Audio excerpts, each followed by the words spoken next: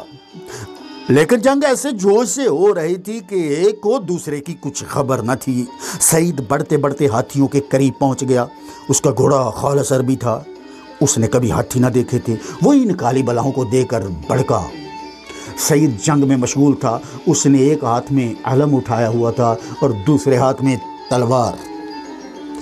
گھوڑے کے بھڑکتے ہی وہ نیچے گر پڑا، گرتے ہی اٹھا اور پیدل ہی لڑنے لگا۔ اس نے جلدی جلدی قریب والے ہندوؤں کے گھوڑوں کو مجروح کرنا شروع کر دیا، اور مجروح گھوڑے گھبرا کر بھاگ کھڑے ہوئے۔ میدان صاف ہونے لگا، مگر ہاتھیوں کا ریلا تیزی سے اس کی طرف بڑھا۔ یہ داستان نگر، میں محمد رضا نقشبندی۔ آپ سماعت فرما رہے ہیں کاؤنسن سپہ سالار محمد بن قاسم کی ولولہ انگیز داستان۔ چونکہ پرجوش مجاہد تھا، اس لیے ہاتھیوں کا مقابلہ کرنے کے لیے مردانہ وار آگے بڑھا۔ جب وہ ہاتھیوں کے بالکل سامنے پہنچ گیا تو ہندوؤں نے اس پر حملہ کر دیا اور وہ ان سے لڑنے لگا۔ اس جوش سے لڑا کہ چشمے زدن میں اس نے 5-6 ہندوؤں کو مار ڈالا۔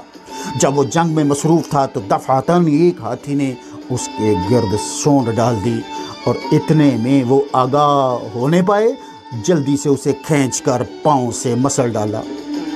اس طرح پہلے محرز اور بعد میں سعید دونوں شہید ہو گئے۔ اب اسلامی لشکر زمین پر آ گیا۔ ہندوؤں نے جوش نفرت سے علم کو اٹھا کر اس کا فریرہ چاک کرنا چاہا، تو اس دوران حسن پہنچ گیا۔ اس کے ہمراہ پورا 100 آدمی تھا۔ انہوں نے اور ان کے ساتھیوں نے نعرہ لگا کر ہاتھی والوں سے بچ کر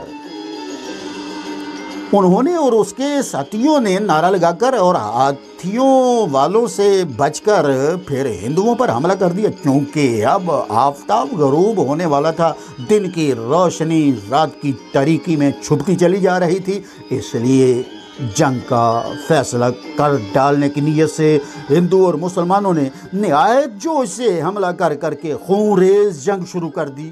ایک فریق دوسرے پر ٹوٹ پڑا اور جنگ نہایت خون فشانی سے ہونے لگی۔ ہندو جلدی جلدی کٹ کٹ کر گرنے لگے۔ ہاتھوں، پیروں، سروں اور دھڑوں کے جگہ جگہ ڈھیر لگ گئے، لیکن جنگ کا فیصلہ نہ ہو سکا۔ ایسے میں رات کی سیاہی پھیل گئی۔